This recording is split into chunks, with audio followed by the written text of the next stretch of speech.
రైతుల సంక్షేమానికి రేవంత్ సర్కార్ ఇస్తున్న ప్రాధాన్యాన్ని ఓర్వలేకపోతున్న బీఆర్ఎస్ ఇంటి నుంచే యూరియా బుక్ చేసేలా ప్రత్యేక యాప్ తెచ్చిన రేవంత్ సర్కార్ రైతుల సౌలభ్యం కోసం ఎన్ఐసితో యాప్ తయారు చేయించిన తెలంగాణ ప్రభుత్వం రైతన్నలు పనులు మానుకోకుండా ఇంటి నుంచే యూరియా బుక్ చేసుకునే అవకాశం,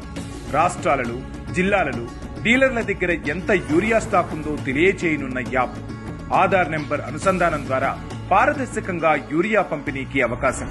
సాగు చేసిన పంటలను బట్టి రైతులకు యూరియా అందించేందుకు ప్రణాళిక, వ్యవసాయానికి సాంకేతికత జోడించడం ద్వారా రైతులకు అండగా నిలుస్తున్న తెలంగాణ ప్రజా ప్రభుత్వం 10 ఏళ్ల పాలనలో వరి వేస్తే ఉరేనని చెప్పి ధాన్యం కొనేందుకు నిరాకరించిన కేసీఆర్ 10 ఏళ్లు ఐటీ మంత్రిగా చేసి యూరియా పంపిణీకి టెక్నాలజీ అవసరం లేదంటున్న కేటీఆర్, అధికారంలో ఉన్నప్పుడు రైతులను వేధించి ఇప్పుడు మొసలి కన్నీరు కారుస్తున్న గులాబీ పార్టీ.